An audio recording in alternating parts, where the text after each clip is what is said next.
దేవునికి స్తోత్రం. ప్రభువైన యేసుక్రీస్తు నామమునకే మహిమ కలుగునుగాక. సంఖ్యాకాండం 26వ అధ్యాయం అంతా కూడా ఇజ్రాయేలీల యొక్క జనసంఖ్య గురించి రాయబడ్డది. దేని గురించి రాయబడ్డది? ఇజ్రాయేలీల యొక్క జనసంఖ్య.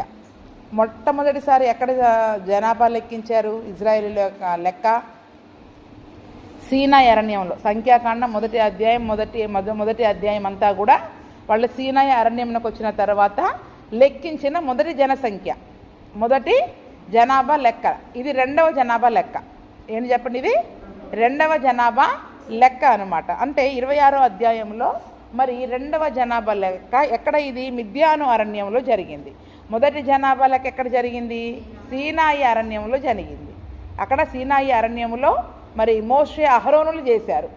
ఇక్కడ మరి 26వ అధ్యాయం మొదటి వచనంలో మరి మనం చూసుకున్నట్లయితే, ఆ తెగులు పోయిన తర్వాత యెహోవా మోషేకును యాజకుడకు అహరోను కుమారుడైన ఎలియాజరుకునకు ఇలాగూ సెలవిచ్చాను. ఎందుకంటే ఇక్కడ అహరోను లేడు కదా, కాబట్టి ఇప్పుడు మోషే, ఎలియాజరు.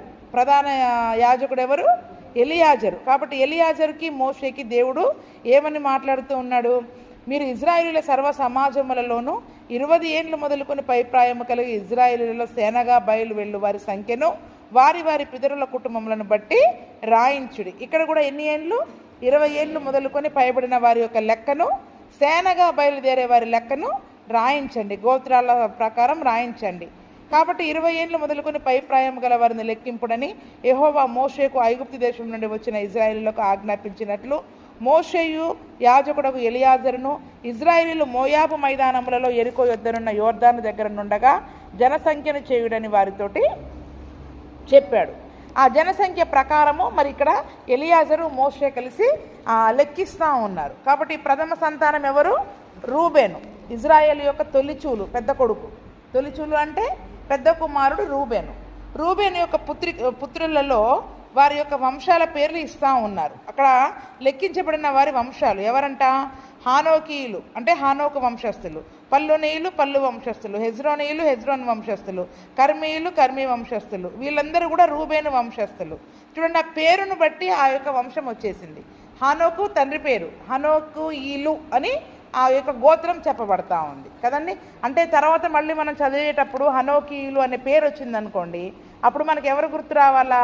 రూబేను యొక్క సంతానము అని మనకి గుర్తు రావాలా. హెజ్రోనీయులు, పల్లువీయులు, కర్మీయులు అనే ఈ పేర్లు మనం బైబిల్ చదివేటప్పుడు ఎక్కడన్నా వచ్చినప్పుడు వాళ్ళు రూబేను యొక్క గోత్రము, రూబేను యొక్క కుమారుల సంతానము అనేది మనకి జ్ఞాపకం రావడం కొరకు దేవుడు వారి యొక్క సంతానాల పేర్లను కూడా, వంశాలను కూడా ఖచ్చితంగా అక్కడ చూపించాడు. ఎంతమంది ఉన్నారంటే రూబేనీయుల వంశస్థులు 43,530 మంది ఉన్నారు. ఎంతమంది ఉన్నారంటండి? 43,500 మంది రూబేను గోత్రంలో 20 సంవత్సరాలు పైబడిన వారు ఉన్నారు. పల్లు కుమారుడు ఏలియాబు, ఏలియాబు కుమారుడు నెబుయేలు, దాతాను, అబీరాము. కోరహు సమూహంలో పేరు పొందినవాడు. అతని సమాజము యెహోవాకు విరోధముగా వాదించినప్పుడు సమాజంలో మోషే అహరోనులకు విరోధముగా వాదించిన దాతాను, అబీరాములు వీరు. ఇప్పుడు ఈ రూబేను వంశంలో ఎవరున్నారంట? ఈ కోరహు సంతానంలో నుంచి దాతాను, అబీరాములు వచ్చారు కదండి. కోరహు తిరుగుబాటు చేసినప్పుడు ఎవరెవరు వచ్చారు? రూబేను గోత్రంలో నుండి దాతాను, అబీరాములు వచ్చారు. కాబట్టి ఈ దాతాను, అబీరాములు అందరూ కూడా మరి ఆ సమూహం వారు చనిపోయినప్పుడు ఈ 250 మంది కూడా వారితో పాటు చనిపోయారు. అక్కడ చనిపోయారు. కాబట్టి భూమి నోరు తెరిచి ఏం చేసింది? కోరహును మృంగి వేసినందున వారు దృష్టాంతాలుగా, మనకి పాఠాలుగా అక్కడ ఉన్నారు. అయితే కోరహు కుమారులు చనిపోలేదు. ఎవరు చనిపోలేదండి? కోరహు చనిపోయాడు. అతని యొక్క మిగిలిన భార్య, అతని బంధువులు, చుట్టుపక్కల వారందరూ కూడా చనిపోయారు. భూమి నర విడిచినప్పుడు వారందరూ చనిపోయారు. కానీ కోరహు కుమారులు చనిపోలేదు కదా. నేను చెప్పాను అంతకు మునుపు కూడా, ఈ కోరహు కుమారులు చావకుండా ఉండడానికి కారణం ఏంటి? తన తల్లి చెప్తా ఉంటుంది ఆ యొక్క కుమారులతోటి, మీరు వెళ్ళి బలిపీఠాన్ని ఆశ్రయించండి, బలిపీఠపు కొమ్ములను పట్టుకోండి, అప్పుడు మీరు చావరు. ఎందుకంటే ఎవరైనా బలిపీఠాన్ని వెళ్ళి పట్టుకుంటే, దాన్ని ఆశ్రయిస్తే వారు చావకుండా కాపాడబడతారు. కాబట్టి ఆ యొక్క భూమి నెరవేర్చేట సమయంలో ఆ తల్లి ఆ పిల్లలకు చెప్తా ఉంటుంది, నా కుమారులారా మీరు వెళ్ళి బలిపీఠాన్ని ఆశ్రయించండి, మందసము దగ్గర ఉన్న బలిపీఠాన్ని మీరు ఆశ్రయించండి, అప్పుడు మీరు చావకుండా ఉంటారన్నప్పుడు ఈ కుమారులు పరిగెత్తుకుంటా వెళ్ళి బలిపీఠం యొక్క కొమ్ములను పట్టుకొని అక్కడ ఉంటారు. కాబట్టి వారిద్దరు మాత్రము చావలేదంట. కోరహు యొక్క కుమారులు చనిపోలేదు, మీరు కోరహు పాపము చేసిన వారందరూ వారి సంతానం అంతా కూడా మరి అక్కడ చనిపోయింది. అందుకని ఆ తర్వాత కోరహు కుమారులు మరి కీర్తనలు చాలా రాసినట్టుగా మనం చూస్తూ ఉన్నాం కదా. కీర్తనలలో కోరహు కుమారులు రచించినది అనే కీర్తనలు కూడా మరి అక్కడ మనం చూస్తూ ఉన్నాం. అందుకనే అక్కడ మరి ఆ యొక్క సంతానము అంతకు మునుపు మరి లెక్కించిన దానికి ఇప్పుడు లెక్కించిన దానికి కూడా తర్వాత మరి మనము తేడా చూద్దాం, ఎంత తేడా వచ్చింది అనేది కూడా. అయితే ఇక్కడ కోరహు కుమారులు చనిపోలేదు, అది రూబేను వంశంలో ఉన్న లెక్క. తర్వాత 12వ వచనంలో షిమ్యోను పుత్రుల వంశాలు. ఎవరంట షిమ్యోను పుత్రులు?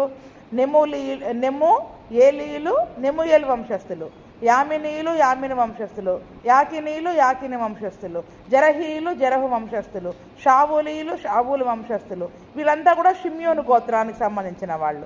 వీళ్ళ లెక్క ఎంత? 22,200 మంది. ఎంతమంది అండి? 22,000. తర్వాత 15వ వచనంలో గాదు గోత్రము.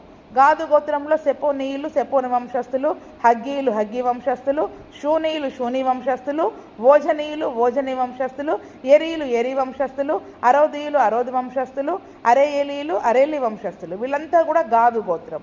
ఈ గాదు గోత్రం వాళ్ళు ఎంతమంది ఉన్నారు?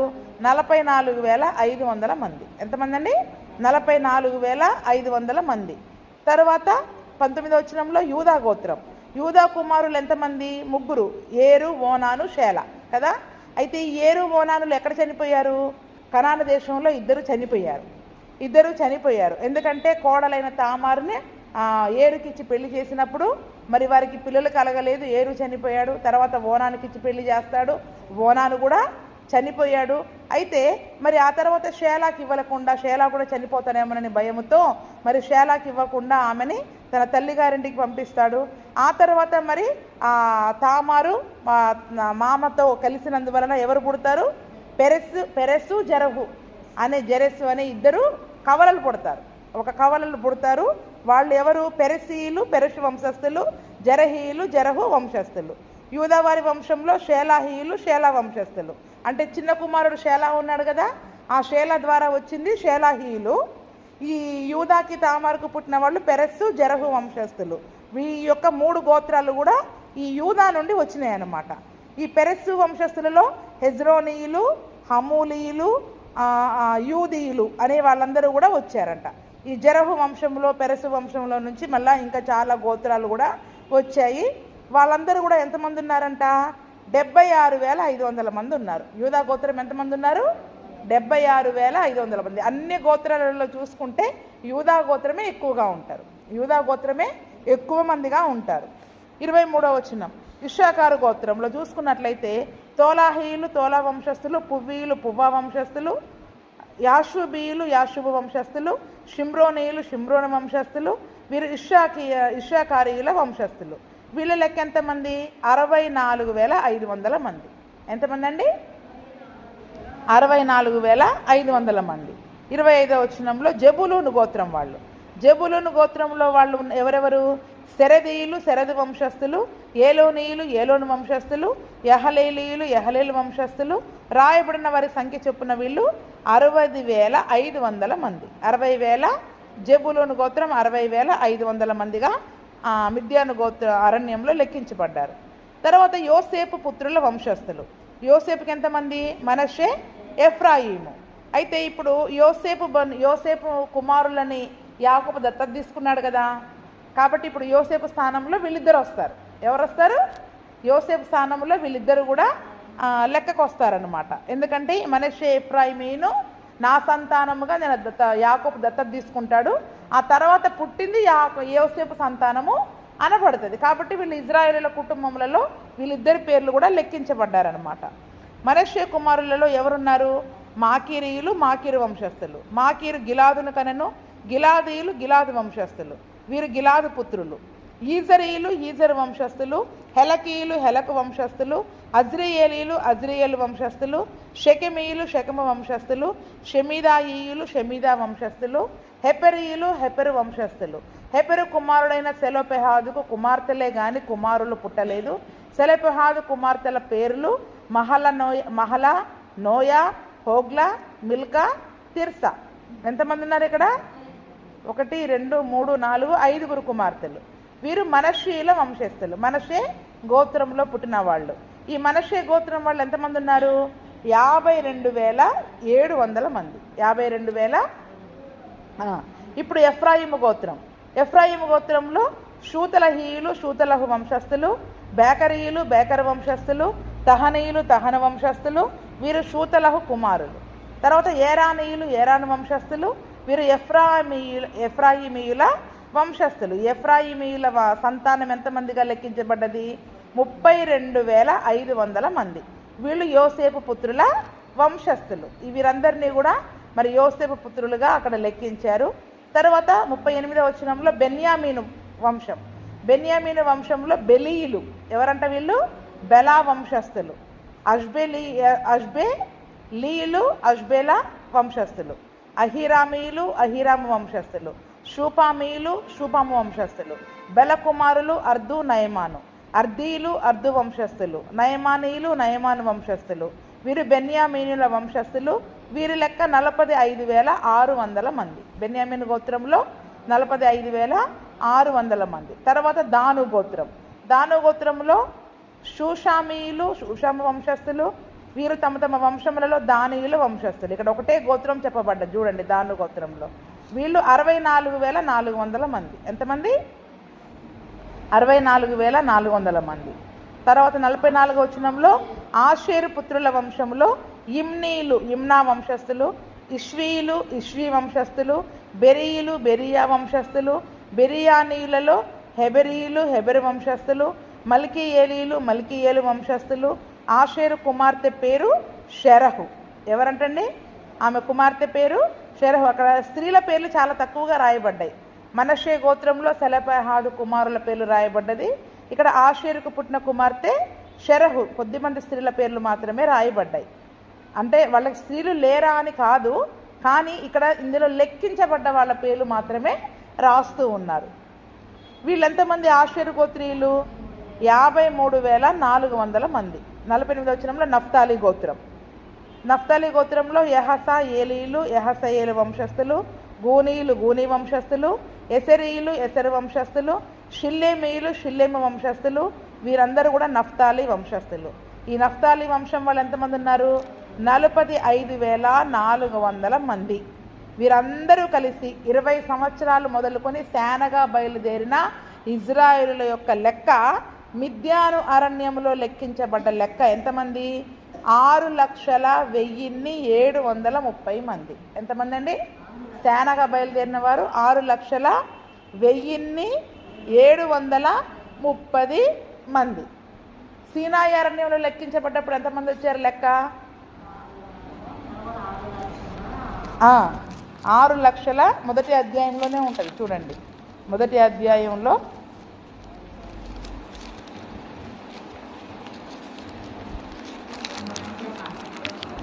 మొదటి అధ్యాయం అదే సంఖ్యాకాండం మొదటి అధ్యాయం 46. 6,03,550 మంది. ఎంతండి? 6,03,550 మంది. ఇక్కడ ఎంతమంది అయ్యారు? 6,01,730 మంది. అంటే కాస్త తగ్గారు. సంఖ్య ఏమి ఇయ్యారండి? కాస్త తగ్గారు. సుమారుగా ఒక 1,800 మంది తగ్గారండి. ఇక్కడ ఎంతమంది తగ్గారు? అక్కడేమో 6,03,550. ఇక్కడేమో 6,01,730 మంది. 1,730 మంది అంటే సుమారుగా 2,000 కాదు కానీ 1,820 మంది అక్కడ లెక్క తగ్గినట్టుగా చూస్తూ ఉన్నాం. 52వ వచనం నుండి యెహోవా మోషేకు ఇలాగ సెలవిచ్చెను, వీరి పేళ్ల లెక్క చొప్పున వీరి ఆ దేశమును వీరికి స్వాస్థ్యముగా పంచిపెట్టవలను. ఇక్కడ చూసారా వాళ్ళ పిల్లలు ఎంతమంది, వాళ్ళ వంశస్థులు, వారిని ఏమని పిలుస్తారు అని అన్నీ కూడా అక్కడ ఎందుకు రాయించాడు తెలుసా? ఇప్పుడు ఆ వంశాల ప్రకారము, ఆ వంశంలో ఉన్న లెక్క ప్రకారము ఏం చేయాలి? కనానులో స్వాస్థ్యాన్ని పంచిపెట్టాలి, భూమిని పంచిపెట్టాలి కదండి. ఇప్పుడు అక్కడ కనానుకు వెళ్ళిన తర్వాత ఆ భూభాగాన్ని వీళ్ళకి పంచిపెట్టాలి.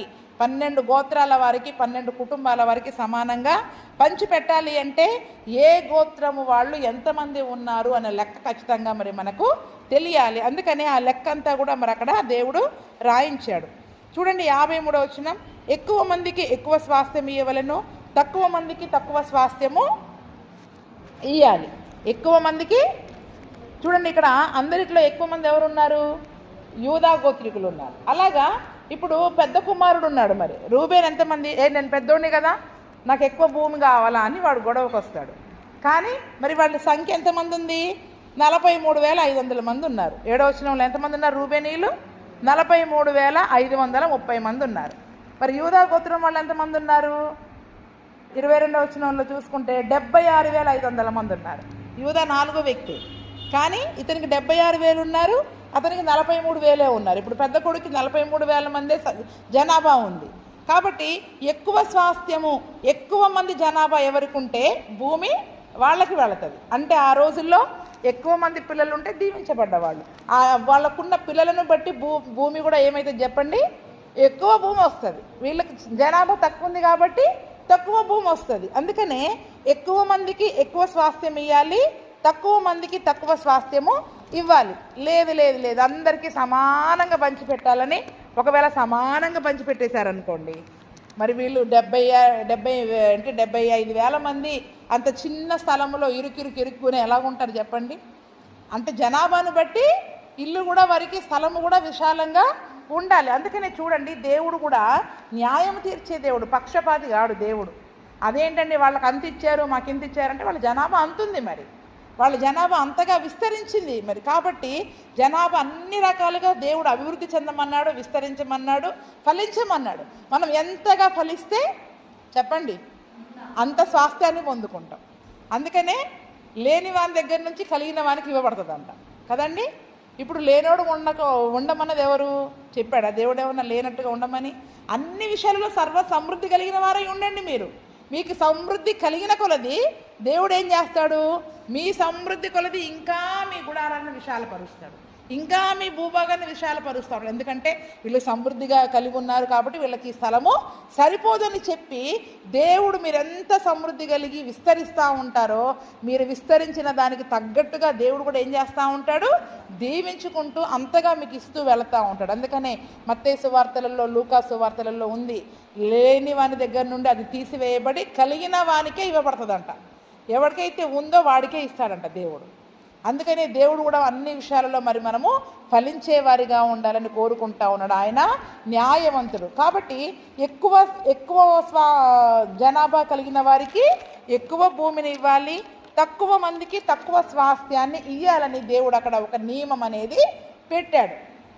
చూడండి ఇప్పుడు మన పిల్లలలో, మన కుటుంబాలలో కూడా న్యాయం ఏంటి చెప్పండి? ఇప్పుడు మన కుటుంబాలలో ఇప్పుడు 2 కొడుకులు ఉన్నారనుకోండి, ఒక కొడుక్కి 4 పిల్లలు ఉన్నారు, ఒక కొడుక్కి 2 పిల్లలే ఉన్నారు. ఇప్పుడు మీరు ఎవరికి ఎక్కువ పెడతారు? పిల్లలు ఎక్కువ మంది ఉన్న జ్యేష్ఠత్వము కనిష్ఠత్వం అని కాదు, వాడికి 4 పిల్లలు ఉన్నారు కాబట్టి వాడికి ఎక్కువ పెడతాం. అవునా కాదా? ఏ విషయంలో అయినా, ఆస్తి విషయంలో అయినా. ఎందుకంటే అక్కడ 4కి రావాలి, ఇక్కడ నువ్వు 4 ఎవరు కనొద్దన్నారు అంటాడు దేవుడు. మనం కాదు అనే మాట. దేవుడు ఏమంటున్నాడు? నిన్ను ఎవరు కానొద్దన్నారు కను, నువ్వు 4 కానీ నువ్వు 6 కాను, నీకు 6 తగ్గట్టుగా నేను నీకు ఇస్తా భూమి అంటే ఆ రోజుల్లో ఉన్న, ఇప్పుడేమో జనాభాని మనం కుదించుకుంటూ వస్తున్నాం కాబట్టి తగ్గిపోయింది. కానీ దేవుని యొక్క న్యాయం ఏంటంటే నువ్వు ఎంతమంది పిల్లల్ని కంటావో నీకు అంత విస్తారమైన అభివృద్ధి అనేది దేవుడు ఇస్తాడు. అందుకనే దాని జనసంఖ్యను బట్టి గోత్రాలకి స్వాస్థ్యం ఇవ్వాలి. ఇప్పుడు ఎందుకు ఇక్కడ లెక్క పెట్టారు జనసంఖ్యని?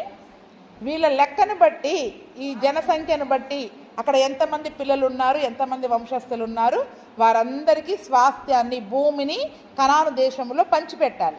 ఎలా పంచిపెట్టాలంట? చీట్లు వేసి భూమిని పంచిపెట్టాలి. ఇప్పుడు ఆ భూమి అంతా కూడా, ఇప్పుడు తెలంగాణ మ్యాప్ ఉంది మన దగ్గర. ఈ తెలంగాణలో ఈ 12 గోత్రాలను పంచిపెట్టాలంటే ఎవరెవరు ఏ జిల్లాకి పోవాలో ఏం చేయాలి? చీట్లు వేయాలి.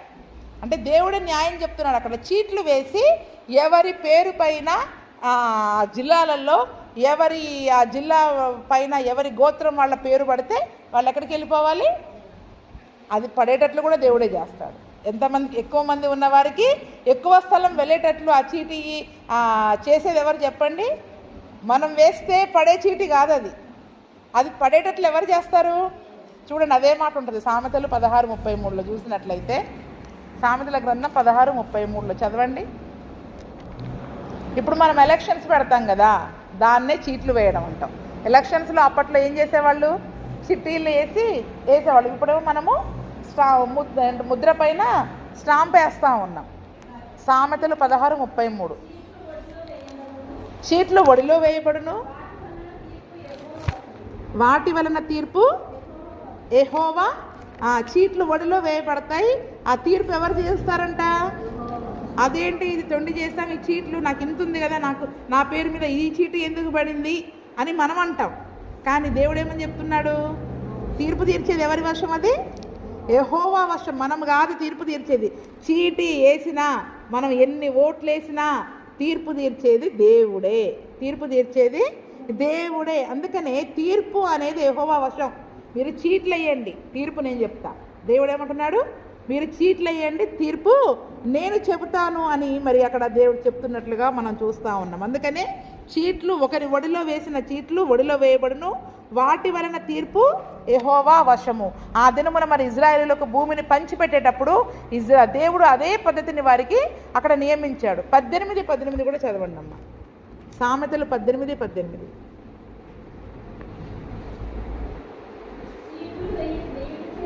చీట్లు వేయుట చేత వివాదములు మానును, అది పరాక్రమశాలులను. ఎందుకు చీట్లు వేయాలంట? ఎందుకు ఎలక్షన్స్ పెట్టాలంట? గొడవ ఉండదండి, న్యాయం ఉంటుంది. ఏముంటుంది అక్కడ? వివాదము మారిపోద్ది. వివాదం అనేది ఎందుకంటే ఇప్పుడు తీర్పు ఎవరు తీరుస్తున్నారు? దేవుడే తీర్పు తీరుస్తున్నాడు కదా. అంటే ఇప్పుడు మోసం చేసి కూడా దాన్ని గ్యాంబ్లింగ్ చేస్తున్నారు ఈ రోజుల్లో కదండి. మొన్న జరిగినట్టు ఎలక్షన్లో మోసం కూడా చేస్తున్నారు. కానీ నిజమైన తీర్పు ఇక్కడ ఇజ్రాయేలులకు భూమి పంచిపెట్టే విషయంలో ఎవరికి ఏ గొడవ ఉండదు. ఆ గోత్రం వాళ్ళు వచ్చి గొడవ చేయకుండా, ఈ గోత్రం వాళ్ళు వచ్చి గొడవ చేయకుండా దేవుడు చీటీ వేయమన్నాడు. దేవుడు ఎక్కడ పడితే అది మౌనంగా ఏ గొడవలు లేకుండా వాళ్ళు భూమిని పంచుకుని ఆ రోజు వెళ్ళిపోయారండి. ఆ భూములు పంచుకునే దగ్గర ఎవరికి అక్కడ గొడవలు సమస్యలు అనేవి రాలేదు. ఎందుకంటే అది నువ్వు ఎంత పరాక్రమశాలివైనా సరే, నేను యుద్ధం చేసి ఆ భూమిని నేను గెలుస్తాను అనుకున్నా సరే ఏం చేస్తారంట? వాడు నోరు మూసుకుని సమాధానపడి వెళ్ళిపోతాడు. ఎందుకంటే ఎవరు తీర్చారు తీర్పు? ఇప్పుడు ఆ చీటీ వేయడం వల్ల ఆ చీటీ మరి ఆ భూమిలో ఆ భూభాగం రావాలి అని తీర్పు తీర్చింది ఎవరు? దేవుడే. కాబట్టి మనం ఎంత పరాక్రమశాలులమైనా కూడా సమాధానముతోటి ఆ భూమిని వారు పంచిపెట్టుకునే విధముగా దేవుడు అక్కడ ఒక పద్ధతిని అక్కడ నియమించాడండి. అందుకనే దేవుడు ఏమని చెప్తున్నాడు? చీట్లు వేసి భూమిని పంచిపెట్టండి, వారు తమ తమ పితరుల గోత్రముల జనసంఖ్య చొప్పున స్వాస్థ్యాన్ని పొందవలను. ఎక్కువ మందికేమి తక్కువ మందికేమి చీట్లు వేసి ఎవరి స్వాస్థ్యమును వారికి మీరు పంచిపెట్టాలి. చూడండి, మరి అంత పెద్ద భూమిని ఈరోజు మనం తెలంగాణ కంటే పెద్దగా ఉంటుందండి. మరి అది ఇజ్రాయేల్ దేశమే కదా. ఇజ్రాయేల్ అనేది ఒక దేశము. మరి ఆ దేశాన్ని పంచిపెట్టాలంటే ఎంత పెద్ద పని కదా.